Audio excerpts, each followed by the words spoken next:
કચ્છમાં ભાંગેલા તૂટેલા રસ્તા હોવા છતાં વાહન ચાલકો ટોલ આપીને પોતાની કમર તોડાવે છે।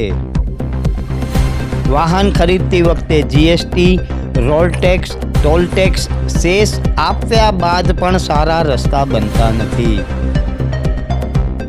નો રોડ નો ટોલના આંદોલન બાદ 72 કલાકમાં નિશ્ચિત રસ્તા રિપેર થઈ શકે તો 72 દિવસમાં આખા ગુજરાતના રસ્તા કેમ રિપેર ન થાય? ટોલના નામે ગુજરાતની જનતાને બૂચ મારવાનું કામ કરે છે ગુજરાત સરકાર। કચ્છ જિલ્લામાં નો રોડ નો ટોલનો સફળ આંદોલન થયું। ત્યારબાદ અમુક દિવસ સુધી 3 ટોલ નાકા પર ટોલ લેવાનું બંધ કરવામાં આવ્યું હતું, જેથી થોડી રાહત વાહન ચાલકોને મળી હતી। પરંતુ કચ્છ જિલ્લાનો એક પણ રસ્તો એવો નથી જેનો ટોલ આપવાપાત્ર થાય અથવા તો તે રસ્તાનો ટોલ વસૂલી શકાય। તેમ છતાં સામખિયાળી, સુરજબારી, મોખા, પ્લાસવા, ભીરંડિયારા, લાખોન, સામત્રા, મોટા અંગિયા વગેરે જગ્યાઓએ ટોલ લેવાનું ચાલુ છે અને આવનારા 1-2 માસમાં 2 અન્ય જગ્યાએ પણ ટોલ વસૂલવાનું ચાલુ થશે। હકીકતમાં તો આ જે રસ્તા બરાબર નથી, તેથી સામાન્ય લોકોને એવું લાગે છે કે ટોલના નામે લૂંટ જ થઈ રહી છે અને હકીકતમાં લોકો લૂંટાઈ રહ્યા છે તેવું પણ જમીની સ્તર પર દેખાઈ આવે છે। આવા ભાંગેલા તૂટેલા રસ્તાના આપણે ટોલ આપી રહ્યા છીએ, પરંતુ આને તો ઉઘાડી લૂંટ સમાન ગણી શકાય।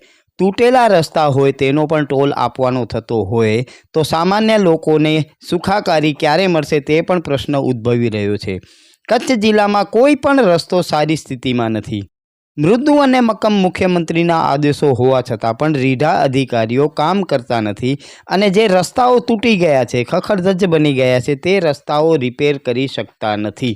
આપણે વાહન લઈએ છીએ ત્યારે જીએસટી, રોડ ટેક્સ, સેસ આપ્યા બાદ ટોલ ટેક્સ આપીએ છીએ। તેમ છતાં ટોલ ટેક્સ અને આટલા બધા ટેક્સો આપ્યા બાદ પણ આપણે આપણી કમર તોડાવવી પડે છે અને આવા ખખડધજ રસ્તાઓ પર ચાલવું પડે છે અને ટોલ પણ આપવું પડે છે। તે તો વાહન ચાલકોને બંને બાજુનો નુકસાન છે।